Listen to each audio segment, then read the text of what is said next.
పూజా మందిరంలో ఫోటోలు ఉన్నాయనుకోండి, 1, 2 కాదండి, మొత్తం స్టోర్ రూమ్ లాగా ఒక 100 ఫోటోలు అక్కడ పెడతారు. అందరికి అదో అలవాటు, ఒక 100 ఫోటోలు, దొరికిన ప్రతి ఫోటో అక్కడే. మనకి సెంటిమెంట్ ఏంటంటే ఫోటో వేరే బెడ్రూమ్లో ఉండకూడదు, అంటే దేవుణ్ణి ఎక్కడ ఉండాలో ఎక్కడ ఉండకూడదో మనం నిర్ణయం చేసేస్తాం. అన్ని ఫోటోలు పూజా మందిరంలో పెట్టవలసిన అవసరం లేదండి. మొత్తం అన్ని పట్టుకెళ్ళి అక్కడ పెట్టడమును, చివరికి కడగలేక తొడవలేక అలా వదిలేయడం, బూజు పట్టేయడం. ఇప్పుడు పూజా మందిరం అయిందా, బూజు మందిరం అయిందా?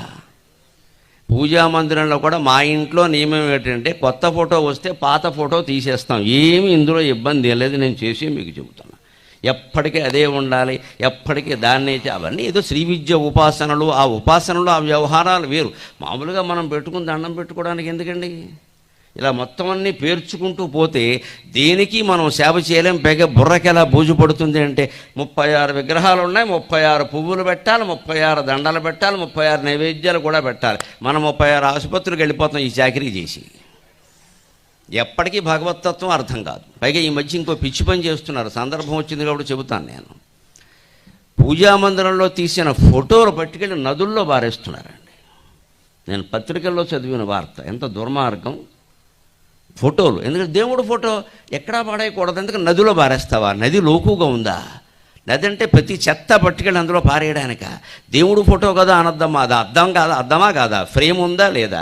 ఆ అద్దం పగిలిపోతుందా లేదా? లోపల చేపలు ఎలా తింటాయండి? చేపలు పైనుంచి అద్దాలు ఎలా పడుతూ ఉంటే ఆ ఫోటో ఫ్రేమ్ కారణంగా రంగురంగులుగా కనపడుతూ ఉంటే అదేదో జీవజంతువులు అనుకుని పట్టుకుంటాయి కదా. మరి ఆ చేపలను చచ్చిపోతే ఎవరిదండి ఆ పాపం? ఆ జీవుల్ని మనం చూడక్కర్లేదా? నదుల్లో ఇసుక ఉంటుంది, కింద మట్టి ఉంటుంది, అందుకని మనం ఫోటోలు అడ్డమైన గడ్డి పట్టుకెళ్ళి నదుల్లో బారేయడం ఏంటండి? జరుగుతున్నాయి ప్రత్యేకంగా. మమ్మల్ని అడిగే సందేహాలు ఇవే. ఫోటో నదిలో బారేయచ్చు, అసలు పారేయమని కూడా చెప్పండి కన్నా. నేను పూజా మందిరంలో ఫోటోలు అధికమైనాయండి. ఒక ఫోటో వచ్చింది, ఇంకో ఫోటో తీశారు, తిడుచు ఓ మూల పెట్టండి, ఎవరికైనా ఇవ్వండి. దాని అది కూడా లేని వాళ్ళు ఉన్నారు కదా, ఇవ్వండి హాయిగా. మా ఇంట్లో ఇన్నాళ్ళు పూజ చేసాం, మీ ఇంట్లో పెట్టుకోమని చెప్పండి, పెట్టుకుంటారు. వారు తిరస్కరిస్తే ఇంకోరికి ఇవ్వండి. ఎవ్వరూ వద్దని చెప్పారనుకోండి, కట్టకట్టి మీ ఇంట్లోనే ఓ పక్కన పెట్టండి. నష్టమా? తర్వాత తరాల వాళ్ళు చూసుకుంటారు. లేదు పాత ఫోటోలు తీసుకున్న వాడికి ఇచ్చేసేయండి, ఫ్రేమ్ తీసేసి వాడుకుంటాడు. కొంపలేం అంటుకుపోవండి. అవేం కాశీలో శివలింగాలు కావు, అంత బిల్డప్ ఇవ్వక్కర్లేదు వాటికి. మనకి ప్రతిదానికి ఇంత బిల్డప్ ఇచ్చేస్తాం. జీవితంలో మాత్రం నీతి అక్కర్లేదు మనకి. శుభ్రంగా మింగేస్తాం, 100 కోట్లు మింగేస్తాం, అనుమానం వెళ్ళి. ఎవడాస్తేనే కనిపిస్తే ఆక్రమించేయడమే. పూజా మందిరం దగ్గర మాత్రం అన్ని శంకలు వచ్చేస్తాయి. ఇక్కడ ఈ వంకర పనులు బయట చేయకుండా ఉంటే నువ్వు పూజ ఎలా చేసినా పర్వాలేదు. నేను మొదటి నుంచి మొత్తుకునేది అదే. నాకు పద్మశ్రీ కూడా ఇందుకే ఇచ్చారు, జ్ఞానాన్ని పంచిపెట్టినందుకే. అజ్ఞానపు నమ్మకాలన్నీ ఖండించి జ్ఞానాన్ని పంచిపెట్టినందుకే ఇచ్చారు. కేంద్రం వాళ్ళకు కూడా కావలసింది అదే, పిచ్చి భక్తి కాదు. దేవుడి విగ్రహం మీరు బంగారు విగ్రహం పెట్టండి, కాశీ నుంచి శివలింగం తండి, తిరుపతి నుంచి విగ్రహం తండి, అది కేవలం స్ఫూర్తి మాత్రమే. దయచేసి గ్రహింతురుగాక. ఎవరు నమ్మినా నమ్మకపోయినా ఇది పరమ సత్యం. మహిమలు విగ్రహాల్లో ఉండవు, మన మనస్సులో ఉంటాయి. నువ్వు భక్తితో ప్రార్థిస్తే రాయి కూడా రాముడవుతుంది. నువ్వు భక్తితో ప్రార్థిస్తే రాయి కూడా రాముడవుతుంది. నీ దగ్గర భక్తి లేనప్పుడు రాముడు కూడా రాయే, ఏం ఉపయోగం లేదు ఇక్కడ.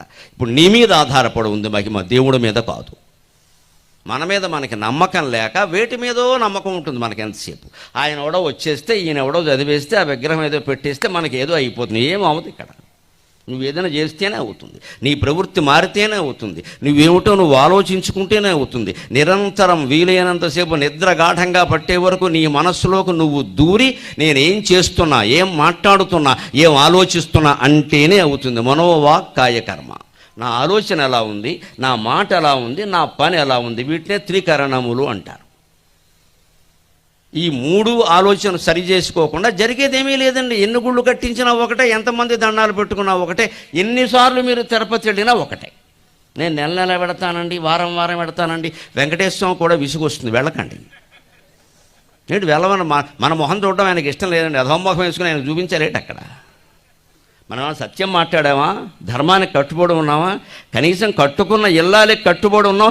వేరే ఎటు చూడలేదని ఎవడన్నా చెప్పగలవా అండి? బిడ్డల మీద ప్రమాణం చేసి 99% తేలిపోతారు, ఇక్కడ అనుమానం లేదు ఇక్కడ. కానీ మనం మాత్రం తిరుపతి వెళ్ళి గోవిందా, ఆయన కూడా మంటెత్తపడుతుంటుంది. అధోమోహం వేసుకొచ్చేవి ఇక్కడ. కానీ నీతి లేదు, జాతి లేదు, అధవ ఇక్కడికి వచ్చేవి ఇక్కడికి.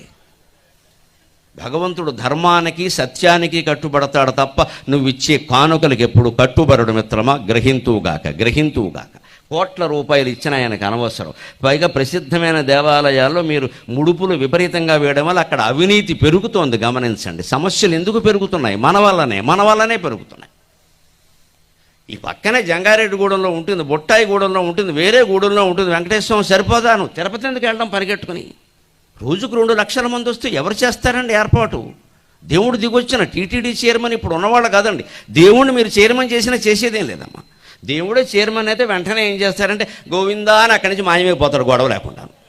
ఇంకా మళ్ళీ కనపడ్డాయి. ఇంక రాడుగా అవడను ఆయనే లేనప్పుడు మనం ఎందుకు కడతాం? అంచేది ఆయనే మాయమైపోతాడు. దేవుడు చైర్మన్ అయితే వెంటనే చేసే పని ఏంటంటే గోవిందా అని వెళ్ళిపోతాడు, వైకుంఠానికి వెళ్ళిపోతాడు. అనవసరంగా వచ్చాము బాబాని. మొత్తం దేవాలయాల్లో అవినీతి జరుగుతుందంటే మనం కారణం, మన పిచ్చి నమ్మకాలు కారణం.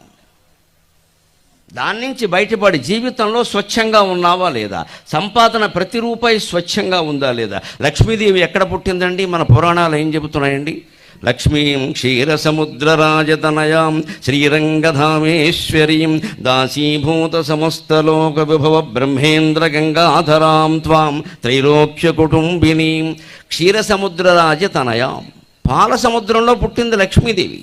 అంటే ఆవిడకి పాలంటే ఇష్టం, ఒక 100 బిందెల పాలు పోసేద్దాం, దీన్నే అజ్ఞానం అంటారు. గుడంతా పాడైపోయింది.